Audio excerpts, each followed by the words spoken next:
Salut à toutes et à tous, je suis en Pologne, aux côtés de Bibliothèques sans frontières, et nous sommes en route pour Medica, qui est un des plus importants points de passage des réfugiés ukrainiens. 3 semaines après le début de la guerre, Bibliothèques sans frontières a installé des bibliothèques aux frontières qui servent de centre d'information et d'aide psychologique aux mères et aux jeunes enfants.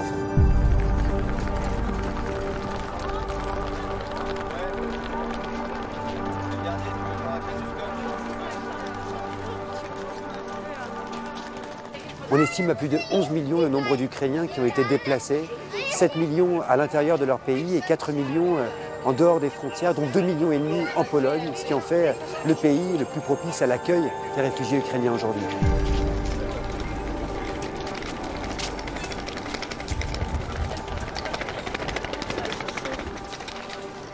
Je suis avec Rachel Isolda, qui est depuis peu notre coordinatrice des programmes en Pologne avec Bibliothèques sans frontières. Depuis quand est-ce que tu es là, Rachel? Je suis arrivée début mars. Depuis le début mars, oui. Donc là, on est vraiment à la frontière entre l'Ukraine et la Pologne. Quelles sont les personnes qui arrivent? Comment ça se passe? La population, c'est surtout des femmes et des enfants. De plus en plus, donc ça fait un mois, donc la situation change et les personnes changent. Donc il y a eu ces derniers temps, j'ai observé beaucoup plus de personnes âgées en fait qui viennent.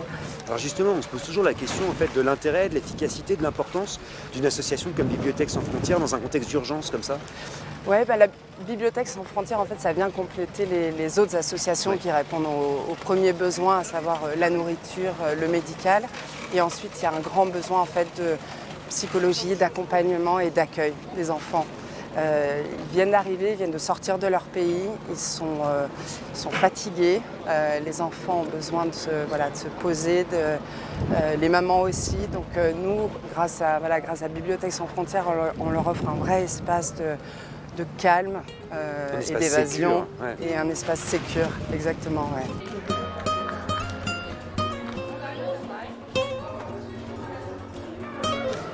On est dans le Kiev Center de Korchova. C'est un centre commercial qui a été transformé en centre d'accueil. Et ici, on a installé une Ideas Box, une de nos bibliothèques mobiles et innovantes. Ce qui est intéressant, c'est que le contenu des livres physiques qu'on peut trouver ici est un contenu pour la plupart en ukrainien. Ici, j'ai un alphabet ukrainien. Là, j'ai un livre pour enfants qui est en ukrainien également. Beaucoup de livres d'images aussi, de livres blancs sur lesquels on peut projeter un certain nombre de langues, un certain nombre d'histoires. C'est un lieu qui est assez fascinant parce que c'est un espace vraiment sécure, un espace de calme où on peut se maquiller, on peut jouer à des jeux de société, on peut regarder la télévision. Et ce qui est magnifique, c'est de voir qu'on est accompagné d'une association locale qui s'appelle Ochalenie. Et c'est le principe de Bibliothèques sans frontières, on est toujours en fait accompagné par une association locale. On travaille avec des partenaires locaux, ce qui nous permet évidemment de travailler dans la langue des bénéficiaires. Elle ouvre à quelle heure cette bibliothèque? Alors tous les jours on ouvre à 10h et puis le soir on essaye de fermer vers 18h. Parfois on déborde un petit peu quand on a des arrivées d'enfants. Parce qu'en fait les mamans déposent leurs enfants et on s'en occupe ici, on les prend en charge, elles les confient facilement. Elles les confient facilement. Après, il y en a certaines qui restent ici aussi, qui en profitent d'être dans l'espace et de se poser dans un petit coin pour lire, regarder leur téléphone, faire autre chose et rester pas loin de leur bébé. Donc là, on va faire un petit atelier maquillage.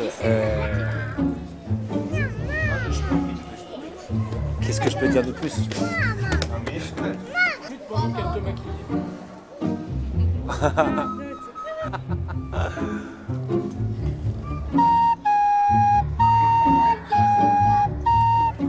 Je trouve que les enfants viennent naturellement en fait vers cet espace. Ouais, entre les couleurs de nos box, les couleurs de toutes les peluches et puis tout le petit matériel, les petites tentes et les petites choses comme ça, ouais.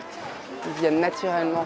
Et puis d'être dans un endroit un peu hors du temps, joli, qui nous ouvre vers d'autres histoires, d'autres horizons.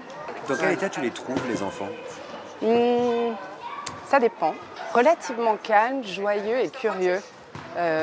Beaucoup.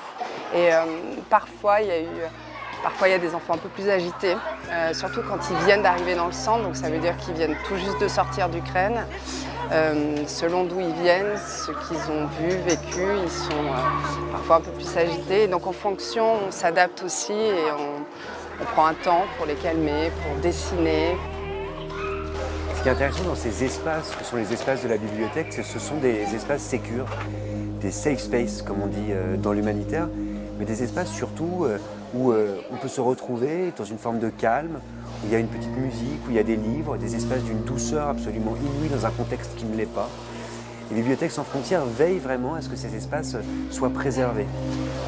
Les enfants sont confiés à Bibliothèques sans frontières. Ça laisse le temps, par exemple, aux mamans de sortir pour aller se laver les cheveux, pour aller passer un coup de téléphone, pour aller chercher de la nourriture. Et c'est en cela où Bibliothèques sans frontières est aussi un espace, à mon sens, extrêmement important dans ces situations, de soutien psychologique aux parents et aux enfants.